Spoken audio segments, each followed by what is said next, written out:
Hi, everybody. This is Silvio Canto in Dallas, Texas on Wednesday, February the 6th, and welcome to our video commentary.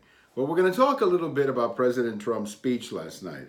I have to say that I agree with some of the instant polls that they took, saying that most Americans were pretty satisfied with the speech.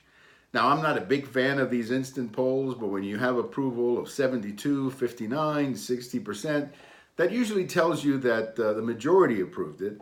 Whether it was 59 or 67, that's not really important. The majority clearly approved it. And I think it was because the president touched on a lot of topics that make a lot of sense to a lot of people.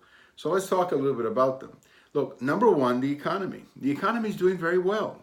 And I don't understand, and this is something that I don't get, why Democrats would sit on their chairs and not applaud when we talk about the lowest unemployment rate for blacks or for Hispanics, or the fact that so many women are starting businesses. These are all great stories.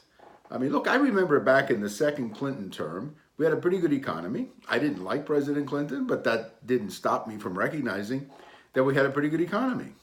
So I think, it's a little bit silly for the Democrats not to want to see the reality of the good economy. We have a good economy. And why argue about it? It's very clear in the numbers that we have a good economy. I thought it was very smart too of President Trump to talk about Venezuela, because the way the things are in Venezuela right now, this may be the last push to have the President of the United States so publicly address this issue. And I thought it was a very smart move on the part of the president. Not only it is the right thing to do, but I thought it was a well presented and well thought out in his speech. A couple of other issues too that I think are going to be important. I have always been a believer in school choice. I think school choice is the best thing we can do for minority parents, actually for everybody, but specifically for a lot of minority parents who have their children stuck in lousy inner city schools. And I've always been a believer in school choice, and I'm glad to see that President Trump last night once again started talking about school choice. And I think we should go further than that. We should have a vote in the U.S. Senate, and we should have a vote in the House and force the Democrats to vote on school choice. Just put it there for a vote, and let's see how many of them are willing to vote yes on school choice. And if they vote no, explain to us why they're doing that. Why be opposed to school choice, given the benefits that it would bring to so many minority parents? The president also spoke about abortion, and the big story, of course, here recently is not abortion itself, but it's late-term abortion. There's always been a difference of opinion. I think most Americans, if you look at the polling data, it's roughly half and half when it comes to abortion. But when you get to late-term abortion, then the number really goes up into 70, 75%.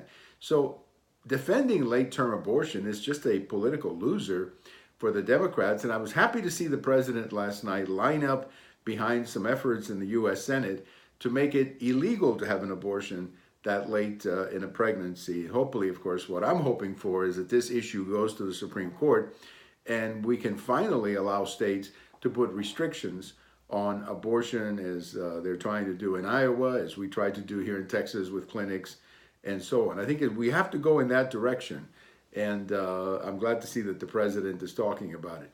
I thought overall it was a good speech. How long will all of this last? I don't know. I guess it depends on the follow-up.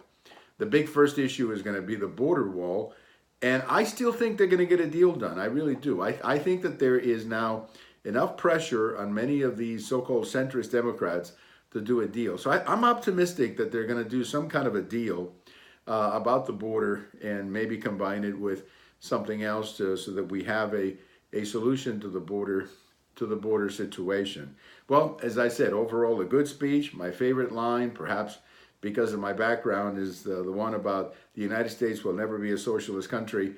I have to tell you that my late father up in heaven had to listen to that and stand up and clap, because it was socialism that brought us to the United States, and why my dad and my mom took such a risk and worked so hard so that we could come to the United States. So I think that was one line that I'm pretty sure my dad up in heaven was pretty excited about. Thank you for watching. We have all of these on YouTube, on Twitter, and on my blog.